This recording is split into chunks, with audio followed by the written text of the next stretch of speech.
Hello, everybody. Scott Golden here with the Golden Opportunities Coaching YouTube channel. Welcome to those of you who are new. Welcome back to those of you seasoned veterans of what we're doing around here. But this is Pro Wrestling Logic. We've got over 2,700 of these in your listening bag, and this is the TNT review series. We're going to actually finish the series off over the month of June. It's about another 35 or, well, maybe 40 episodes, something like that. Anyway, this is the 11/8 85 series, and ultimately pretty basic stuff. Jesse the Body Ventura's Body Talk is here. Jesse Ventura is a major force in the WWF at this time period, and also Jesse Ventura is also a guy who everybody is pretty excited about. Randy Savage comes out and basically makes Elizabeth say that he is the greatest thing since sliced bread. Savage is on the area, and he takes her flowers, among other things. Savage is phenomenal at this time. If you've never seen Randy Savage at this time period, worth going out of your way to see. Elizabeth is very demure and putting herself down. Savage gets up in the face of Vince McMahon, among other people, and then we see the Macho Man Randy Savage in a enhancement match highlight here. He is wearing a almost like a Karate Kid style robe. Knees the guy in the midsection and the rib cage. Super basic. Savage ready to jump to the outside, does not do so, however. And Elizabeth is, of course, at ringside with him. He hits the knee and then goes to the top rope for the Randy Savage elbow drop and gets right in Vince McMahon's face post the win, and basically is annoyed that he is not on the cover of the WWF magazine, so he doesn't really care about the magazine. And then there is hype for the wrestling album, which has just come out within the last little while. Savage says he is on the album, but he's not happy with his placement, among other things. Like I said, he is also tearing his shirt off and basically getting ready to be one of the best in the world. Speaking of one of the best in the world, Iron Mike Sharp believes that he actually is one such individual. He calls himself Canada's greatest athlete. Vince McMahon questions the authenticity of his need for the forearm pad, which he wears literally for years, probably until his retirement in the WWF. And Sharp says that he, in fact, has wrestled around the world and been a guy who has, ultimately wrestled in Japan several times, is Canada's greatest athlete. He talks about being in better condition than most of the stars. Also talks about the fact that the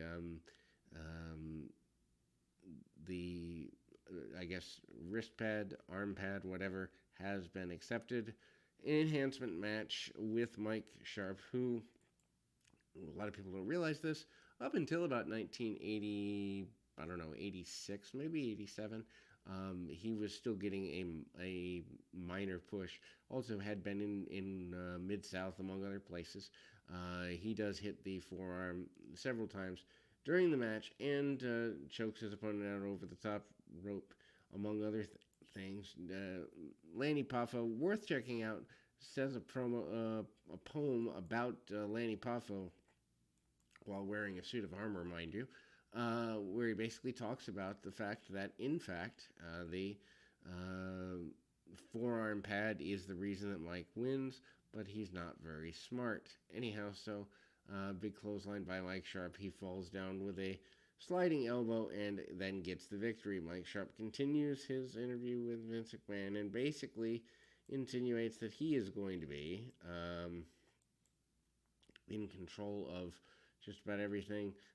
Jesse Ventura is out. He's talking about being friends with the Rolling Stones, Mick Jagger, among other things, wearing leather jackets. He takes questions from the crowd. The crowd is interested in Jesse's clothing and interested in his military service. Ventura makes fun of everybody that is not a Navy SEAL, even calls the Army pukes and wimps, among other things. Highlights from the Saturday night's main event where Roddy Piper is on the or Jesse Ventura is on the Piper's Pit with none other than Roddy Piper. Also, Ventura in a squash match here. I guess getting ready for some level of comeback, modified highlights of a squash with a individual. Jesse Ventura certainly never the greatest in-ring performer. However, certainly had the ability to, had he lasted a little longer health-wise, probably made a major difference for his own future in terms of just kind of coming in a good way there. Anyway, so it's a value of the hanging backbreaker by Jesse Ventura, among other things. And again, Jesse is ultimately in a good way there. Again, Jesse answers crowd questions. He's not impressed with anybody and calls the old people old and calls the,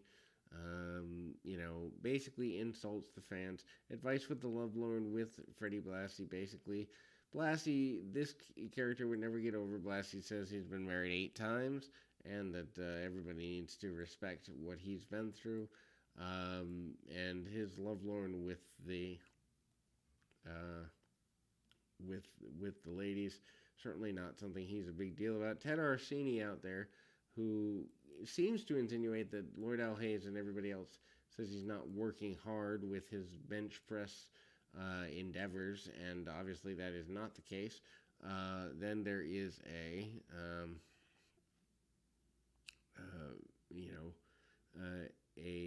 run there. Of course, Ted Arsini really doesn't go too terribly far. There is an egg toss contest by 2 random people.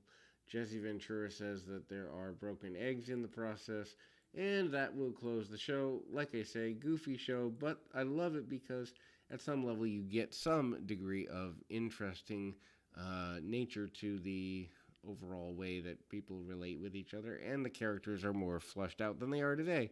We'll be back with more right after this.